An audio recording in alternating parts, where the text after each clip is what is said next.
Reading the courage to peer into the mirror of life. John Steinbeck's The Grapes of Wrath. Do you sometimes think of reading as a stuffy, boring activity?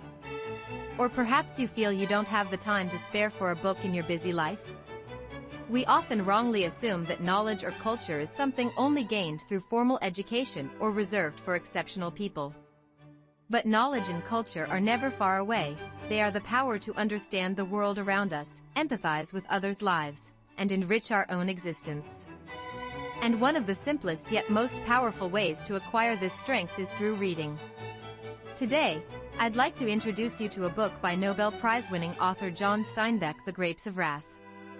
Set against the bleak backdrop of the Great Depression and the Dust Bowl in 1930s America, this novel resonates deeply with our lives today, transcending time and place. You might worry, I'm not much of a reader, but don't let that stop you. I'll explain what this book is about, why we should read it, and the meaningful questions it raises for us in a clear and accessible way. 1. A time of despair, a barren land, and people seeking hope. The Grapes of Wrath is set during the tragic era of the 1930s American Dust Bowl and the Great Depression. The Dust Bowl was an environmental disaster caused by reckless farming practices that stripped away the soil and sent massive dust storms ravaging the Great Plains. Compounded by the global economic collapse, countless farmers lost their livelihoods and were forced from their homes in a single day. The novel centers on the Joad family, who, like others in Oklahoma and the surrounding plains, lost their farm due to drought, dust storms, and the greed of banks. Seeing a flyer advertising jobs in California, they load their belongings into a rickety truck and embark on a journey toward the promised land. This journey is far from easy. Route 66, the path to California, is filled with suffering and despair. Elderly family members perish, children fall ill and collapse, and people are exploited in overcrowded camps. The Joad's arrival in California, however, reveals a harsh reality. It is not a land flowing with milk and honey, but one rife with capitalist greed, endless competition, and prejudice against outsiders.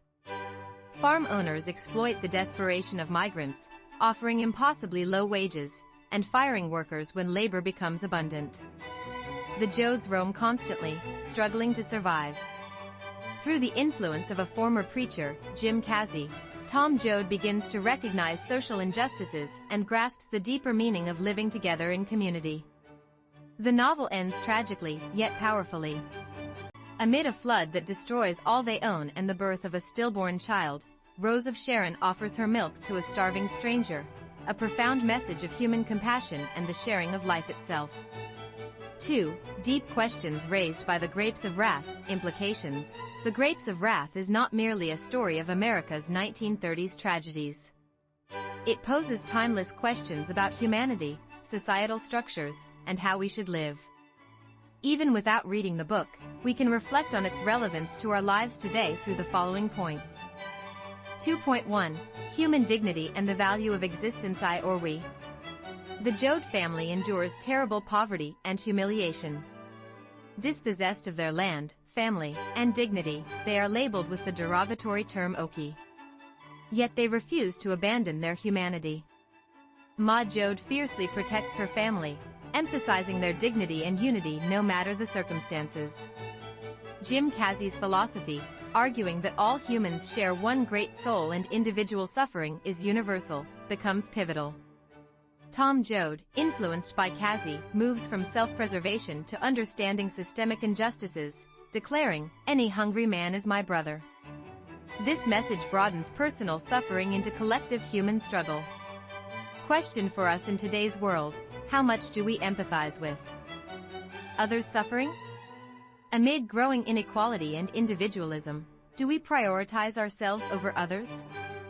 The book reminds us that human dignity is not tied to wealth or class and that unity among all people is crucial. 2.2. Inequality and the shadows of capitalism. An endless cycle of exploitation. The novel starkly reveals the dark side of capitalism. Farmers exploit migrant workers, ignoring their humanity. Laborers endure starvation wages and face job loss at the slightest complaint. When labor becomes scarce, owners deliberately attract more migrants to lower wages further. This exploitation stems not from a few corrupt individuals but from systemic flaws in capitalism. The novel exposes how banks and corporations seize land, fix prices, and manipulate the lives of the poor. The marginalization of Okies illustrates how prejudice and hatred toward the vulnerable spread easily. Question for us: is today's society much different from 1930s America? Are we still forcing precarious workers to sacrifice under the guise of economic efficiency? Are small businesses suffering under corporate dominance? This book warns that inequality, labor exploitation, and discrimination against the vulnerable are ongoing threats in capitalist societies. 2.3. The power of solidarity and community hope. Blooming in despair, the Jode's journey is lonely and tough, yet they encounter people who reach out. Shared meals, care for the sick, and collective grief highlight that humanity's greatest strength is solidarity.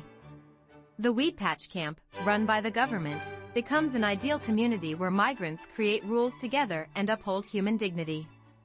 The novel illustrates that anger is not merely destructive but can motivate resistance against injustice. When individual despair unites into a grape of wrath, it holds potential for societal change. Tom Joad's final message, "Alone, we can do so little, together, we can do so much," dramatically underscores the power of unity. Question for us: how connected do we remain with our neighbors? In a fast-paced, fragmented society, have we forgotten the meaning of solidarity? The book shows that no individual is strong enough alone to overcome adversity. Only by holding hands can we find hope in global challenges like pandemics, natural disasters, and economic crises. 2.4. The endless interplay of hope and despair. Life goes on anyway. While The Grapes of Wrath exposes a bleak reality, it celebrates human resilience. The Jodes continually seek hope, face despair, and rise again. Even when they lose everything, they strive to preserve family love and human dignity. Rose of Sharon's final act symbolizes life's miraculous beauty and the ultimate triumph of humanity's spirit. Question for us: life, at times, brings unexpected trials and despair.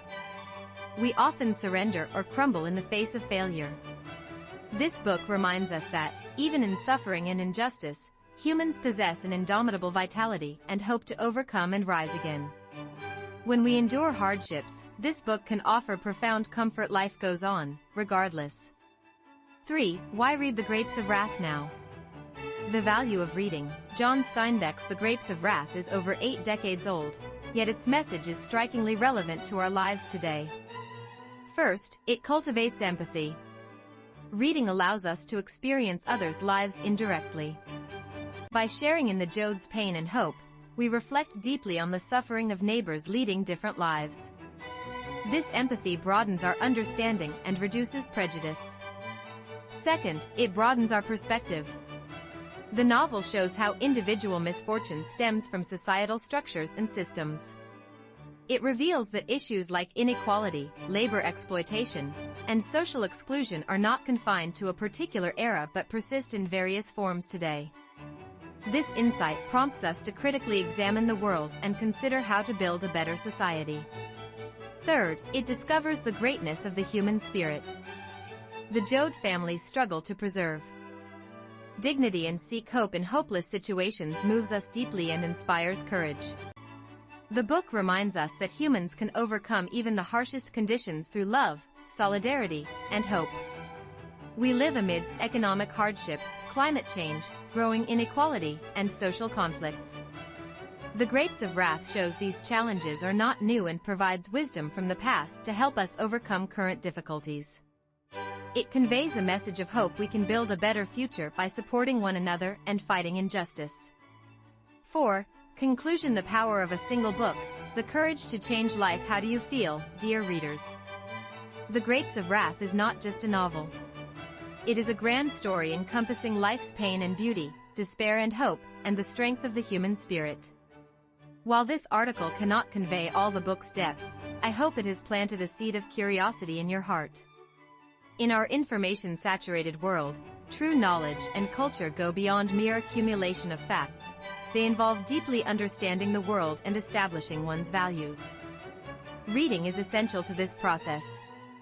You might find reading difficult now. But I encourage you to give classic works like The Grapes of Wrath a try. Initially challenging, the book will lead you to an entirely new world and a deeper reflection on your own life. The Grapes of Wrath reveals the greatness of human existence in tragic circumstances, stimulates critical thinking about societal inequality, and ultimately delivers a powerful message of solidarity and hope. I sincerely hope this book opens the doors to your knowledge and culture, deepens your understanding of the world, and grants you the courage to live a more fulfilling life. I firmly believe that one book can indeed transform your life.